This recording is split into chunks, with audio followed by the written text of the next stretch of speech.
Raymond Burr convinced America he buried 2 wives and a son. The New York Times printed it in his obituary. Every major newspaper repeated the story. For 40 years, he talked about plane crashes, cancer deaths, and a 10-year-old boy with leukemia. Hollywood believed every word, but none of it was true. When he died in 1993, his will revealed something shocking. He left his entire $32 million estate to one man he had been living with the entire time. The truth was darker than any TV plot. Raymond Burr was born on May 21, 1917, in New Westminster, just outside Vancouver. His father, William, sold hardware. His mother, Minerva, taught music. She came from a military family. Burr's grandfather had been a provincial police officer. Other relatives worked in jails. Raymond grew up with sleigh rides in the snow and summers by the water in Boundary Bay. His childhood seemed calm on the surface, but that calm would not last. His life changed drastically when the family moved to China. His father suddenly became a trade agent, and they lived in China for about 5 years. No one knows much about what he actually did there, but the country was going through chaos in the 1920s, and Burr, still a child, had to adjust. He saw things most kids never did. When they came back, everything had changed. His parents' marriage fell apart, and the family broke. His mother took Raymond, his brother James, and sister Geraldine, and moved to Vallejo, California. That was around 1923 or 1924. They stayed at a small hotel owned by Minerva's parents. Burr's father stayed behind. The children had little to no contact with him after that. The Great Depression hit hard. The family struggled to survive. Burr was still a boy when he started helping out. He grew up fast. By the time he was a teenager, he had already left school. He took whatever work he could find. He said he worked on a ranch in Roswell. Some say he even passed as an adult there because of his size. He took jobs as a deputy sheriff, nightclub singer, and photo salesman. Some of that might be true, some not. Burr often changed the details, but what's clear is that he did whatever it took to earn money.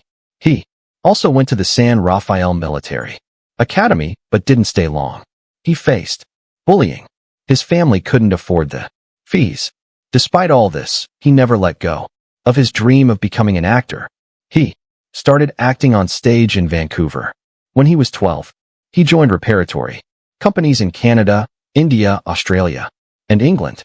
In 1937, at age 20, he joined the Pasadena Playhouse. That was a major turning point. He taught drama at San Jose Junior College for a short time. In 1940, he moved to New York. In 1941, he got his first Broadway role. It didn't last. The show closed in 3 months, but Burr kept going. In 1946, he got his first credited film role in San Quentin. He played a minor character, but it was the start of something big. Over the next 10 years, he acted in more than 90 films. Most of his roles were villains, tough, angry, violent men. He played convicts, dirty cops, and cold-blooded killers. Movies like Desperate, Code of the West, and Raw Deal made him famous for being terrifying. His huge size and deep voice helped.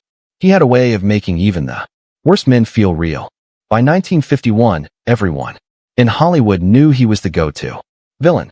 But everything changed in 1954, when Alfred Hitchcock cast him as the quiet, creepy neighbor in Rear Window. Burr played Lars Thorwald, a man suspected of murder.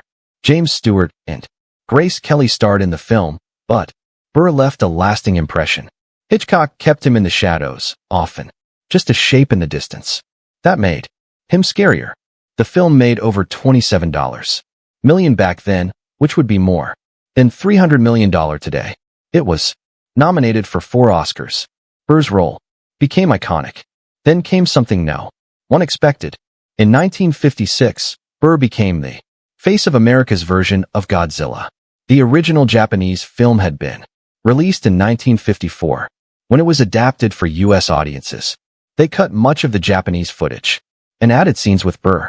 He played reporter Steve Martin. He filmed all his scenes in one day.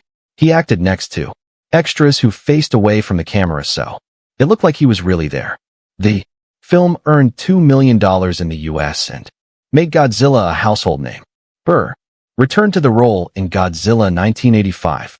The original movie had a strong anti-nuclear message, but Burr's version softened it for American viewers. Still, Burr couldn't shake the label of villain. He was 6 feet 2 inches, had a booming voice, and weighed over 300 pounds at times.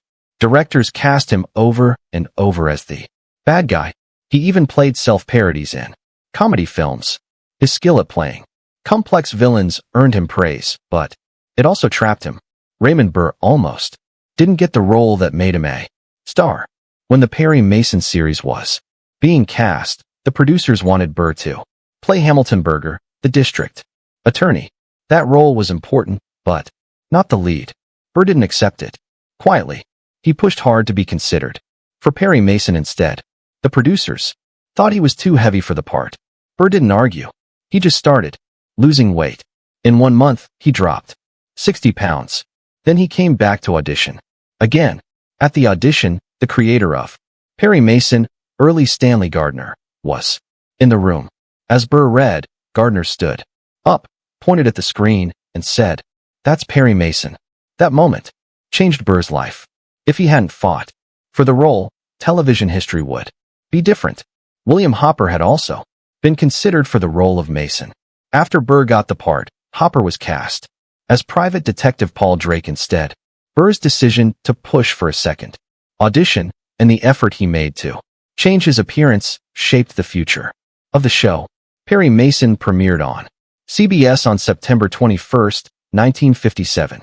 It was more than a new legal drama. It became a major moment in television. Over 9 seasons, it aired 271 episodes. That was a massive number for a 1-hour drama at the time. It became the longest-running lawyer show in American television. In many ways, it still holds that record thanks to its continued popularity in reruns and movies. It was one of the first weekly 1-hour shows filmed specifically for TV. That helped set the format for all legal dramas that came after. The show found success right away. By the early 1960s, 30 million people were watching it every Saturday night. Burr received around